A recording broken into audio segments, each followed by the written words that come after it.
being so fucking scared and nervous to go. Oh, dude, my first few lives were that way. I'm like, what do I say? I had like scripts written out and shit. I'd write these bullet notes. I'd open iNotes on my computer and have this bullet list to read off of. And of course, you run dual monitors, right? So you got one sitting over here and you got the other one sitting here. So you're never looking at the camera. No. But you're trying to be cool about it. You're like trying to glance over, right? I recorded a couple of YouTubes that way as well, where I had the cheat notes over here, and I go back and you watch those YouTubes. I never once looked at the camera. All I did is I'm glancing over here the entire time, reading my notes. Yeah. Hey, what's going on, everybody? It's Thomas and I hanging out.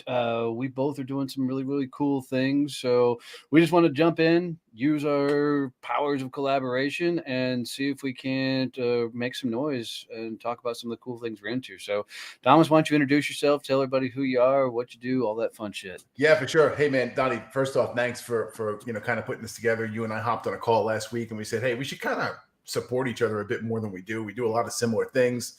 We're both in the DFW area, so let's figure it out. And in true entrepreneurship as it should be, right? Yeah. It's like so many people try and do this shit alone. They're out there building their businesses when they don't realize, man, there's a bunch of other cats that are just getting after trying to create things. Why don't we just bring them together and figure out what the hell happens? Yeah. And before I get into me a bit too, this is a really good lesson to learn. This is collaboration, not competition. Right. There's enough to feed everybody. For sure. He goes out of the way. Yep. This is awesome. But yeah, man, I appreciate you coming in here. Quick backstory on me for your audience who doesn't know who I am and what's going on. 22 or 23 year veteran of the car audio industry. It's where I started. It's where I cut my teeth in business and in life and learned a lot. And I had my first company that failed miserably after 5 years because I was just a technician. I knew a lot about the industry. I knew my job really well, but I didn't know anything about owning and operating and running a successful business. And if anyone here has ever heard of the 80-20 rule, Pareto's principle, I'm a firm believer that in business, the fulfillment side of things, the installation side of things, whatever it is that you provide to your customer, that's 20% of your business. That leaves another 80% that you have to master and learn and get good at if you want this thing to truly succeed. And, the reason my first company failed miserably was because I had 100% of my effort and time invested into the 20%. Yep. So it's so clear now, going 20 something years later, looking at this, but then I thought I was doing the right thing and I struggled for a long time, and it put me out of business. It left me in a financial hole pretty heavy. Fortunate enough for me, I did it at a young age before I was married, before I had kids.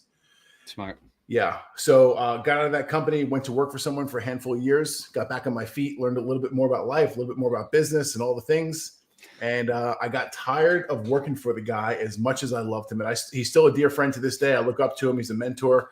But I got that entrepreneurial bug where I was like, man, I can't work for someone much longer here. And went out, started the second company. And to be honest with you, I made the same mistakes over and over and over again for the first 5 years of that company. God, our stories are so similar. The saving grace for me was that I had a business partner who was just as strong-headed and as willing to do the work as I was. So we just went in there and we grinding, right? We just grinded nonstop and made things happen. About that 5 year mark, my wife comes to me and says, hey, I'm pregnant.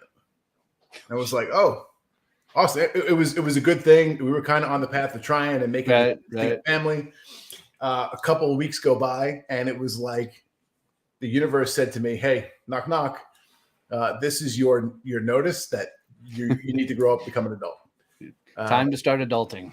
Yeah, big time. The issue with that, shouldn't say it was an issue, just the time frame in my mind. I was 35, so I was way late to the game. But I'm a big firm believer in life-altering events. That was a life-altering event for me, having a child, bringing a child into the world, that said to me, hey, you need to grow up and become an adult and start taking things seriously. So we have this company here that's doing pretty well, but it required me and the ex-business partner to be in the field 20 hours a day, right? Making good money, making things happen. And that was the hard work that we had to put in for the first couple of years.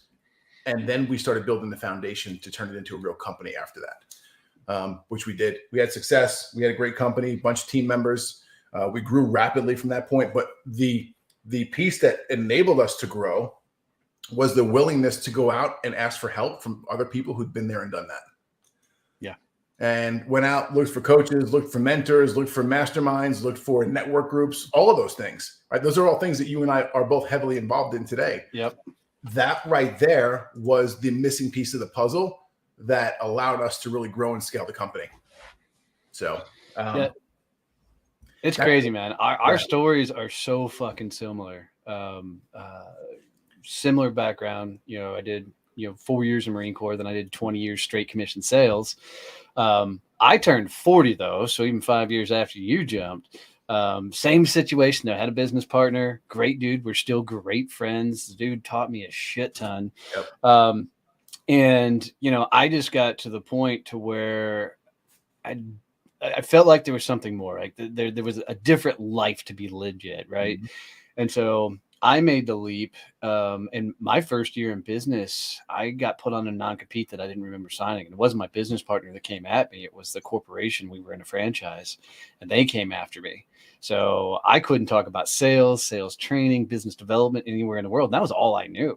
Yeah. So I started off my first year as a success coach. Mm-hmm.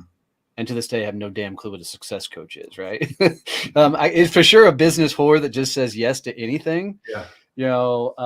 So it was about 6 months into running the company that while my wife was asleep upstairs, I walked out the back door of our farm and her Jeep was missing. Mm-hmm. I called the police and I'm like, I think somebody stole my wife's Jeep. And they said, no, sir, it's been repossessed.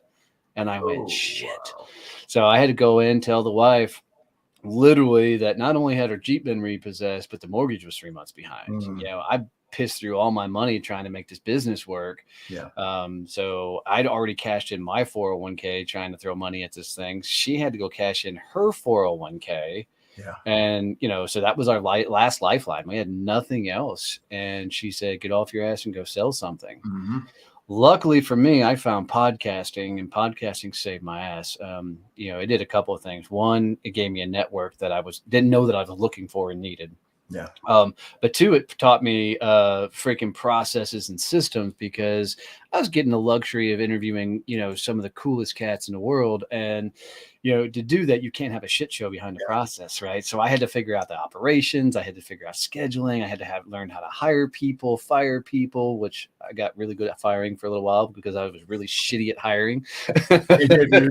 Same here.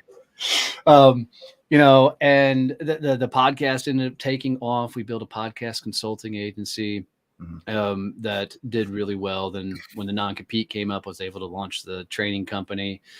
And then when the pandemic came through, we launched the peer groups, and the peer groups just fucking exploded for us. So, the one thing I like about you and I both is we're both kind of on this mission to help people find freedom of some damn sort. Yeah.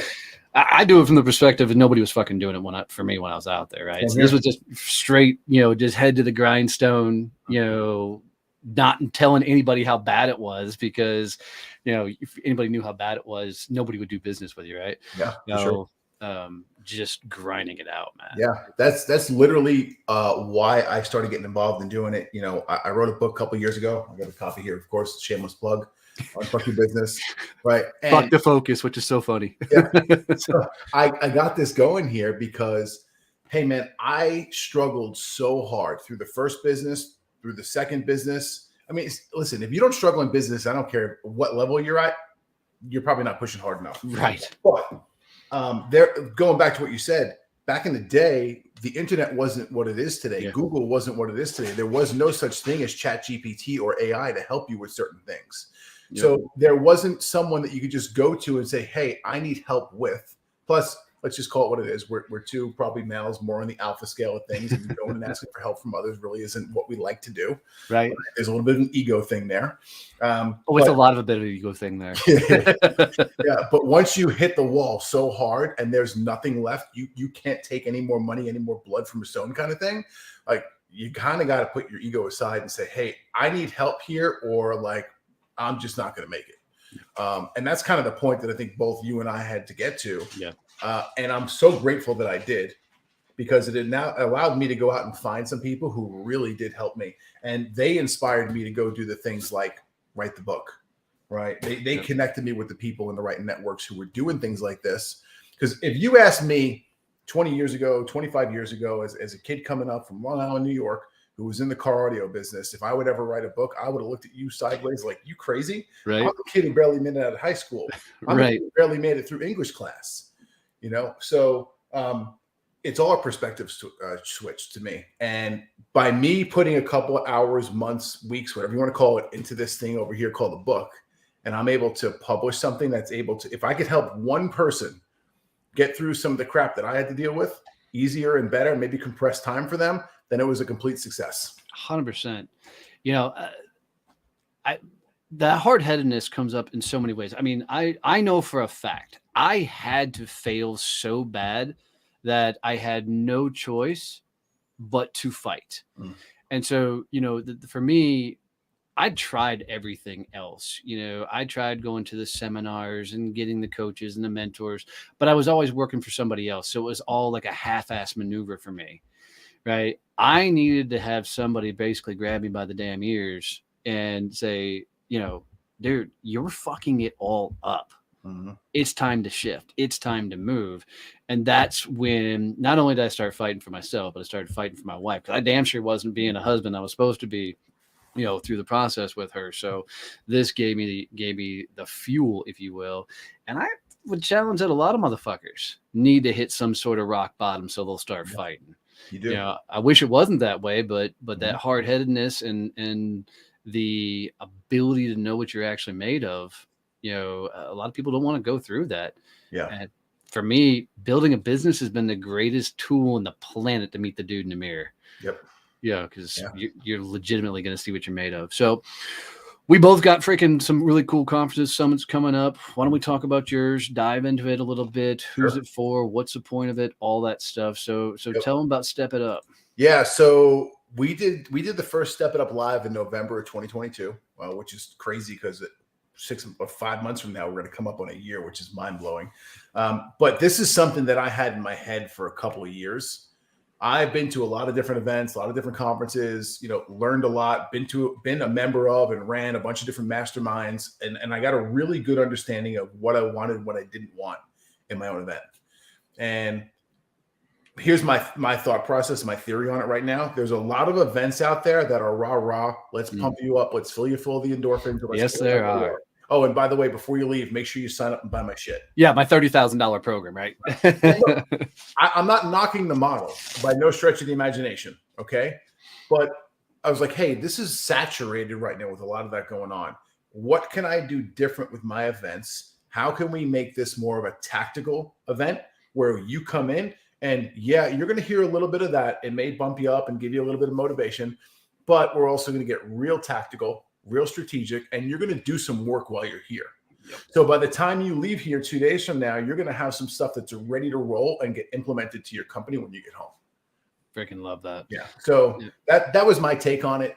And I wanted to hit business overall. So my specialty, for those who don't know, like I just do really well in the business operations area. And I think a lot of that has to do with my 20 plus years spent as an installer and you know, in the car audio business. We integrated aftermarket electronics into a factory electrical system. Okay, so coming over to business operations, it's almost like a direct, like, oh, you're going to take something that is, let's take a software platform that's white labeled, and you have to integrate this and make it work with the workflow and processes of your business. Right. It's almost the same damn thing, except I'm not working on the car anymore. And it's just the way that my brain works. It flows over really well. So I got heavily involved in the operations of businesses, not just for myself, because you need systems and processes and SOPs and operation procedures in place in order to truly have a successful business that you can walk away from or get out of in case some shit hits the fan in your family or business and maybe you get hurt, right? All stuff that I've been through. I've been hurt in the business and had to walk away and crashed and burned. And I've also been hurt in the business. I'm sorry, I had a family member who was hurt in a business where I actually had a business. I was able to walk away for weeks and come back to it. It was still there. All right. So how do we take this knowledge that I've gained over the last decade, compress as much as possible into 2 days and give it to others? Oh, and by the way, we're not just going to hit operations, but I'm going to bring in people who are on my team who are experts in other areas. And they're also going to give you some information that's really pertinent to your success too.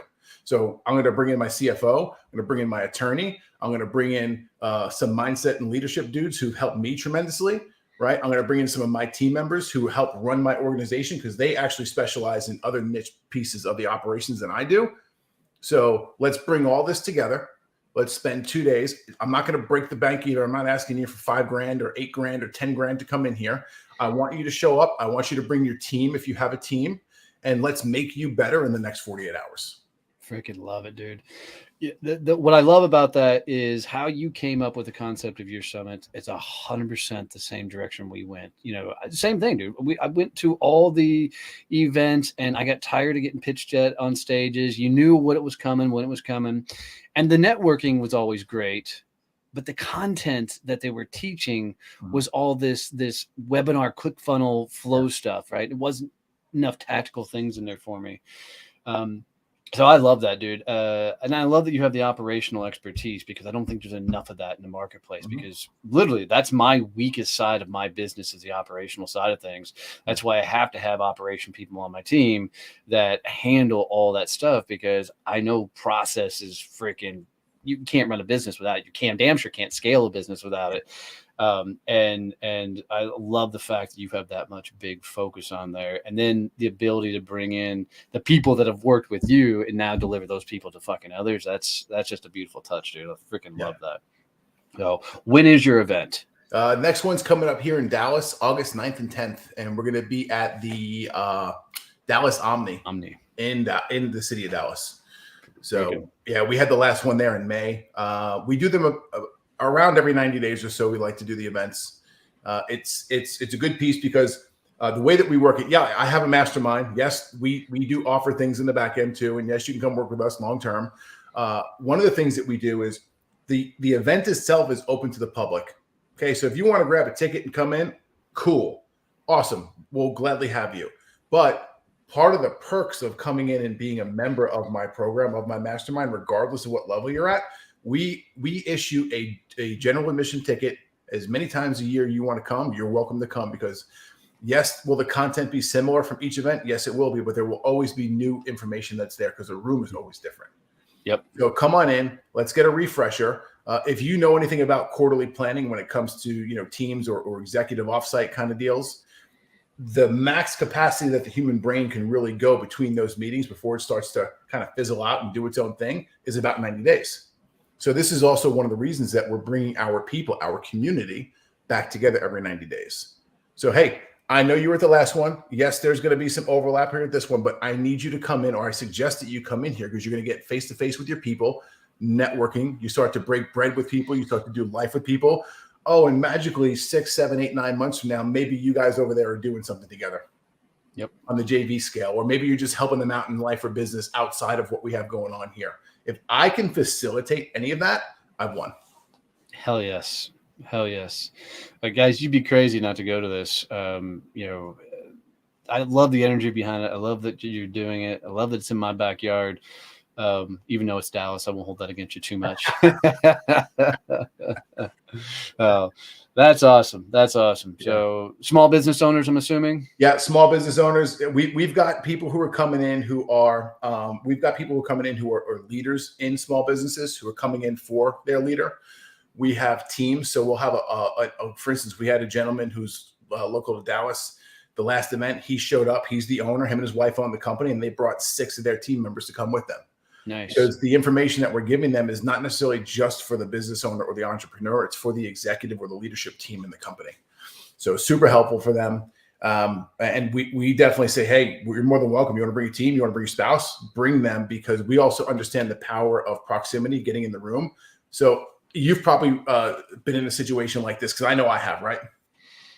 You come home from an event, you learn some information, and you go to your right-hand person or your wife, right? And you say, this is the coolest shit I ever learned in my entire life. You explain this in the best way possible. And that person is like, yeah, okay, cool. In one ear, out the other. Out the other, yep.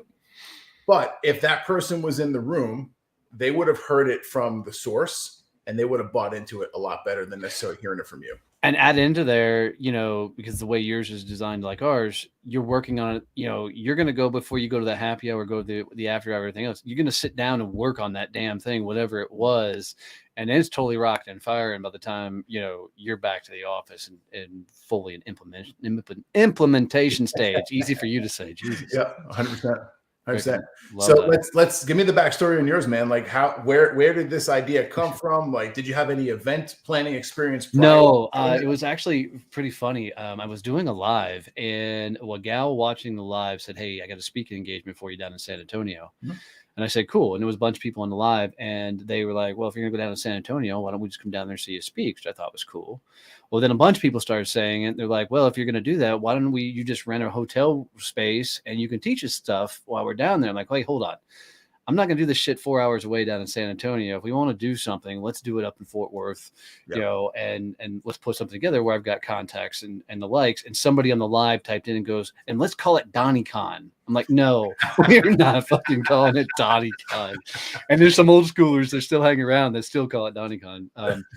But that was how it all started. We launched the Badass Business Summit, and the whole idea was there was the two styles of conferences, right? There was the motivational conference, and then there was like that business trade show thing that goes around the US, and it's not a very good conference. I don't like bashing conferences, but that one's horrible. And so we're like, okay, how do we bring these small business owners together to work on their business? Right? How do we get them to network? How do we get them to work on their business while they're there? Because I always hated going to those things, taking all the notes and getting home, and you don't know what the hell your note meant, or the scribbles you drew in there, or some acronym you wrote down. You don't remember what the acronym stand for. So same as yours, we designed it to work on your business while you're there. The whole goal of this thing is to help you get to business freedom, and it's literally teaching all the things I wish somebody would have taught me as I was building a business. Now mine's heavily sales focused because that's my background, sales, business development, and that side of things. So but the whole summit itself is to take you on your journey of your business, so your entire system gets dialed in. So we got like Jared Morgan coming in, who did a $500 million exit 2 years ago, talking about what it really takes to put the systems in place to scale, talking about the investments he brought in through his company. Got Michael Haynes flying in from Australia, talking about the systems and process over there. He's stoked. This is his first time to speak in the US, so I'm excited to have that opportunity for him. We've got masterminds that'll happen 2 days during the summit. So one of the biggest feedback we got, so this is year 4 for us doing the Badass Business Summit. And what's the biggest feedback we got is live masterminds. So we put people in a full-on mastermind situation in the summit while it's happening, so you can work on your business right there. Throw a business issue out there and dial it into it. We'll have a CEO panel that Jared Morgan will be, moderating. So he's going to be talking to these CEOs that are on a big growth scale about what they're looking at towards the future and how to really go for it. There's a sales panel where Mark Zolmanoff is going to be speaking there. So, it's just really, really, really cool. It's like it's the summit that I wanted to attend. And most the people, they'll tell you, man, when you come to this thing, it becomes almost like family, because in that room, everybody's trying to help anybody. And as one of my attendees last year just said in an earlier meeting today, he goes, "Man, I was struggling with so bad with LinkedIn, and I had a LinkedIn expert that was sitting right there that literally walked me through the entire process on a break and how to get everything dialed up." He goes, "The whole summit is like that." And you love hearing that shit. When you put something together, you want that impact. And and we do the craziest things I've never seen at another summit. Is Friday night we have a badass karaoke party that breaks out. And that came about because the second year of the summit, I had my MC, Pablo Gonzalez, who's a really good dude. He came up to me when we were just drinking in a bar, and he goes, "Hey, can I get a bunch of people together and just go to a karaoke bar that I found?" And my DJ goes, "Well, if Donnie doesn't care, I've got a whole karaoke set up upstairs." I'm like, "Yeah, don't break shit. Go ahead." Go ahead. And so now we've been known for this karaoke party that breaks out every year, and it's a blast. It sounds to me like the similarity here that I'm pulling, and I'm looking forward, because I'm going to come attend your event too. The similarity I'm pulling here is a lot of interaction. Yep. From the attendees and the speakers, and that's one of the things that we, at Step It Up Live, it's like, hey, we come in here, we give a quick introduction. It's funny because Mark's my MC at my we basically kick off as like, hey, and we tell the speakers prior to, if somebody is up there speaking on something and you need to interject, go ahead and do so within reason. Don't rob their time. But we also tell the attendees, if someone is up in front of you and they're presenting and you have a question, it's okay to stop them and have a conversation there. And we want that two-way interaction, because oftentimes, it may take that speaker a little bit off the path of what they're originally going to cover, but we may uncover something that is way more important for the entire room. And if we have to pivot and make that happen, we're all for it. 100%. And correct me if I'm wrong, but it sounds like you're doing the same thing we're doing. Is your speakers stay the entire time? Oh, our speakers stay the entire time. They interact with people. They are in the room as well. They get to attend the event and go through the workshop stuff just as much as the attendees do.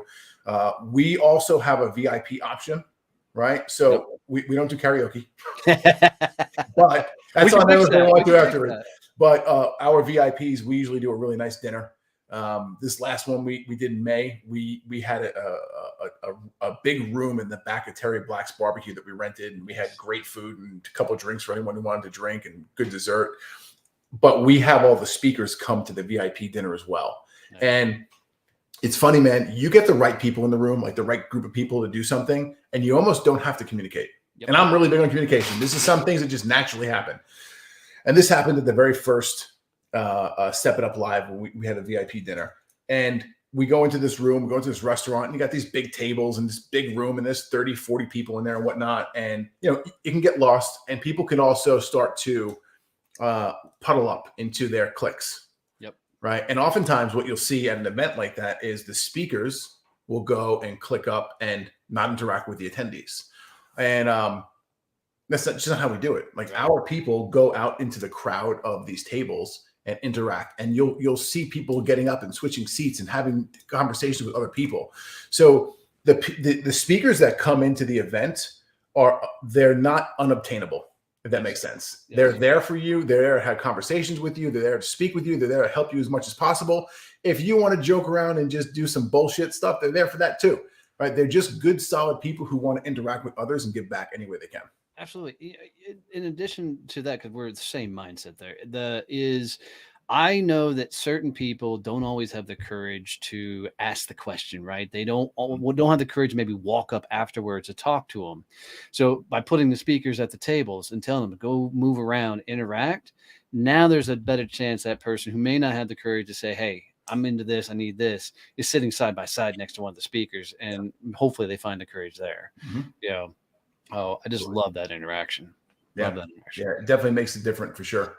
So, well, guys, if you watch this long with us, man, I hope to see you guys at both summits. I think, going to Step It Up and then coming to the Badass Business Summit's a good freaking 1-2 punch. Mine's in Fort Worth, so it's not far away. Mine's sitting September 20th through the 23rd here in Fort Worth. Mm-hmm. So if you like Fort Worth better, come to Fort Worth. I get that, but I guess I'll drive past 360 and come out to Dallas. But here's the bottom line for all of this for me, man. Invest in your business. Invest in your team, because if you're making yourself an island and you're not out there freaking trying to grow yourself, your company's going to get stagnant, and you're going to look up 5 years from now and be in the same damn place you are right now. You have to be investing in yourself, whether it's coming to Keenan and I stuff, whether it's meeting us outside of this. Find some way to get around your people that are going for it, growing, investing in themselves, so your network can continue to level up. Mm-hmm. Like, your business network shouldn't be the same 5 guys you were hanging out with 2 years ago. That thing's got to continue to rise. And events like these are just a great way to do it. Yeah, man. 100%. It's just the way it is. So, well, we're going to kick it off out of here, guys. Thanks for hanging out with us. And if you guys have any questions, anything pops up, please feel free to freaking reach out to any one of us. Yeah, I'm an open book, man. Donnie, I appreciate your time here today. Absolutely, bro. This was fun. Yep. So, as I always say, love you, mean it. See you, bye.